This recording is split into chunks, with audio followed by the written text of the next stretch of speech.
결과를 말씀드리겠습니다.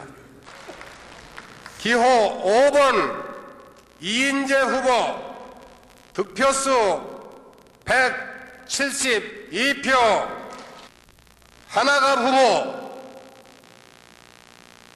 득표수 175표.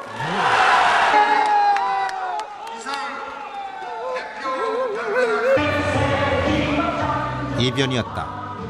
한화갑 후보가 예상을 뒤엎고 선두에 나선 것이다. 헌정사상 처음 실시된 국민참여 경선제. 향후 경선 과정에서 또 어떤 파란이 일어날지 관심이 높아지고 있다. 대통령 후보 선출에 일반 국민이 참여하는 국민참여 경선제. 이 새로운 제도의 정치권은 지금 신당, 창당, 정계 개편, 불법 경선 자금 논란의 소용돌이에 휩싸여 있다.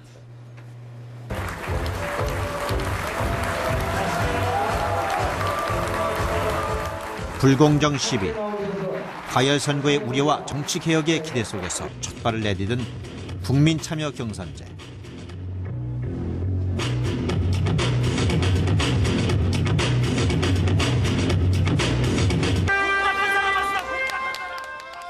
이 새로운 정치 실험이 한국의 정치 문화 속에 제대로 정착하기 위한 성공 조건은 무엇입니까?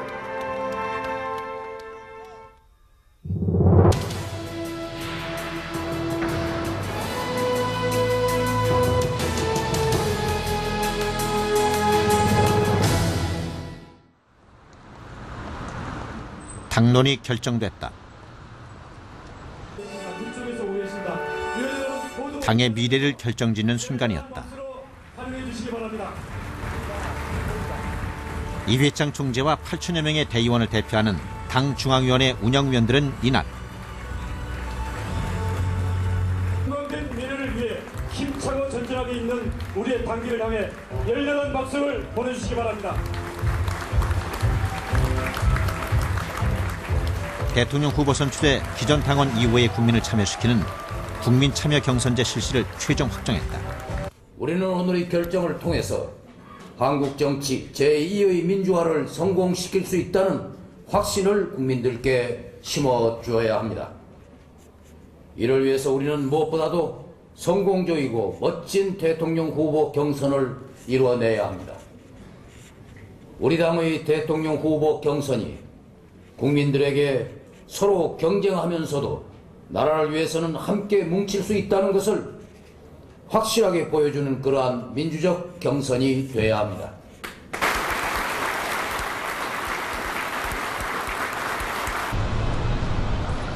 앞서 국민참여 경선제를 확정한 새천년 민주당.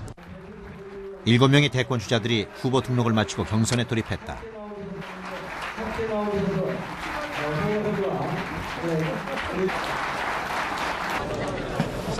민주당의 첫 경선지인 제주는 이들이 넘어야 할 첫 고비였다.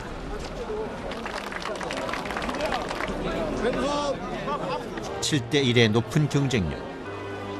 그러나 본선거에 나가려면 먼저 당내 경선의 승자가 돼야 한다. 우리 민주당이 승자가 되고 전체 7분의 후보들이 승자가 되려고 하면 깨끗한 공명선거가 진행이 돼야 됩니다.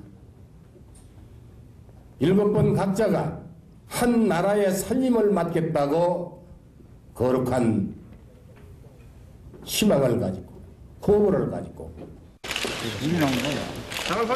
국민참여 경선제는 정치권의 위기감에서 비롯됐다. 그 진원지는 집권당인 민주당. 각종 게이트와 권력 핵심부의 비리연루 의혹으로 민심은 당을 떠나고 있었다.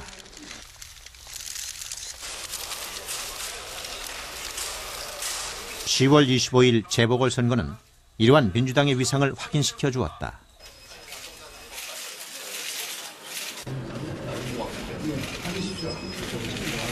한나라당은 서울 구로울, 동대문 을, 강원도 강릉 3곳 모두에서 승리했다. 민주당에선 선거 패배에 대한 책임 추궁과 인적 쇄신 요구가 이어졌고 김대중 대통령은 민주당 총재직을 사퇴했다.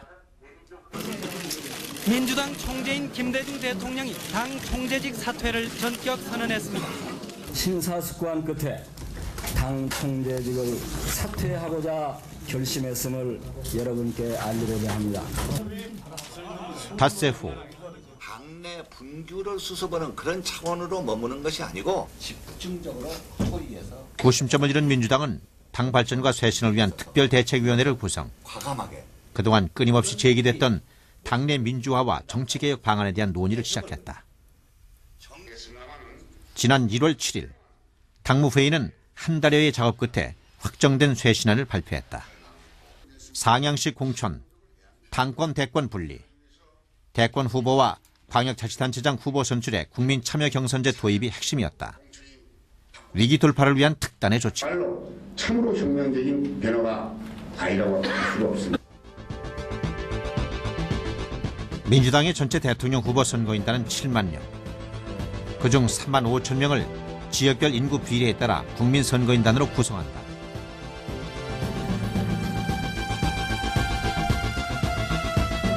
선거인단이 확정되면 3월 9일 제주를 시작으로 전국 16개 시도에서 40일간 경선을 거쳐 대통령 후보를 결정한다.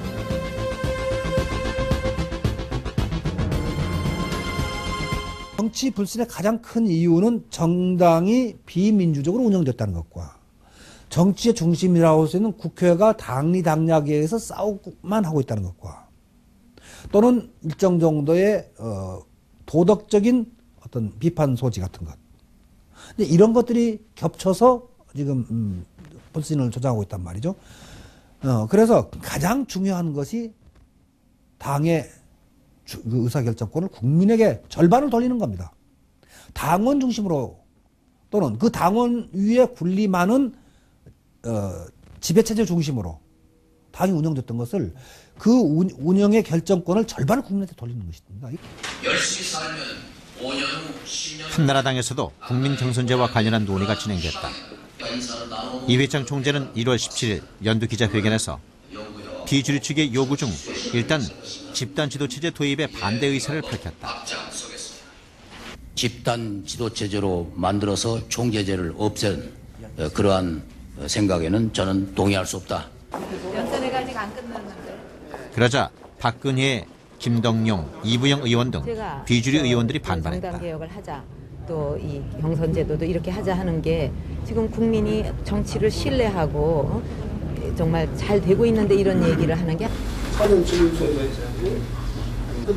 이들은 대선 전 당권 대권 분리와 선거인단의 50%를 일반 국민으로 하는 국민 참여 경선제 도입을 주장했다. 제대로 안 되고 공개도 제대로 안 되고 선출을 할 것이냐 분리 선출을 할 것이냐. 갈등이 계속되자 주류 측은 일반 국민 30%가 참여하는 국민 참여 경선제와 대선 후 당권 대권 분리라는 타협안을 내놓았지만 비주류 의원들은 주장을 굽히지 않았다. 분리 선출. 당 지도 체제는 어떻게 할 것인가. 그럼 이처럼 정치 개혁과 좀 맞물려 있는 부분들. 2월 19일 당무회의에서 양측은 일반 국민 50% 참여에 합의했지만 당권 대권 분리 시점은 불씨로 남았다.